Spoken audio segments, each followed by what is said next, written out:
Mr. Speaker, I've always been interested in origins. Even though my training is in the law and in history, it has ever been an avocation of mine to contemplate and to study the origins of man and of life here on earth.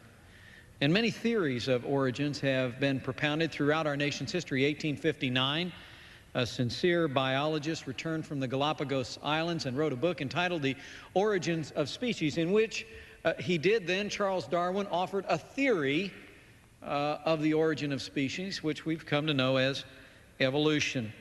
Charles Darwin never thought of evolution as anything other than a theory. He hoped that someday it would be proven by the fossil record, but did not live to see that, nor have we. 1925, in the famous Scopes monkey trial, this theory made its way through litigation into the classrooms of America, and we all have seen the consequence over the last 77 years.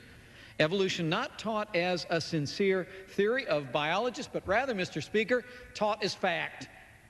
And lest anyone listening in would doubt that, we can all see in our mind's eye that grade room classroom we all grew up in with the linear depiction of evolution just above the chalkboard. There's the little monkey crawling on the grass. There's the Neanderthal with his knuckles dragging, and then there's Mel Gibson standing in all of his glory. It is what we have been taught, that man proceeded and evolved along linear lines. But now comes a new find by paleontologists in the newspapers all across America. A new study in Nature magazine. 6 to 7 million year old skull has been unearthed, the Torme skull, and it suggests that human evolution was actually, according to a new theory, human evolution was taking place, and I'm quoting now, all across Africa and on the earth, and the earth was once truly, and I quote, a planet of the apes on which nature was experimenting with many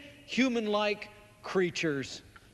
Paleontologists are excited about this, Mr. Speaker, but no one's pointing out that the textbooks, I guess, will need to be changed, because the old theory of evolution, taught for 77 years in the classrooms of America as fact, is suddenly replaced by a new theory, or I hasten to add, I'm sure we'll be told, a new fact.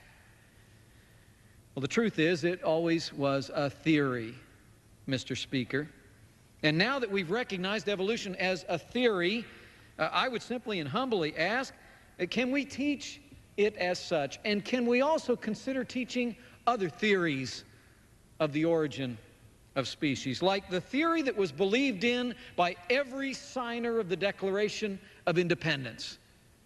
Every signer of the Declaration of Independence believed that men and women were created and were endowed by that same Creator with certain unalienable rights. The Bible tells us that God created man in His own image, male and female, He created them. And I believe that, Mr. Speaker.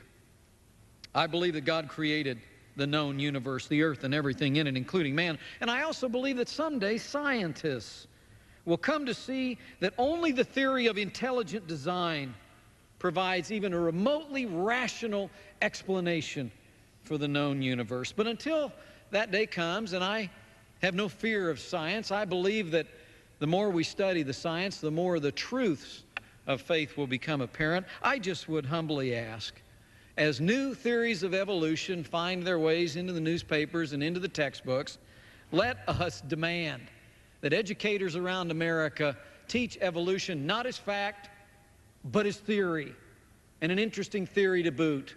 But let's also bring into the minds of all of our children all of the theories about the unknowable, that some bright day in the future, through science and perhaps through faith, we will find the truth of from whence we come. And I yield back.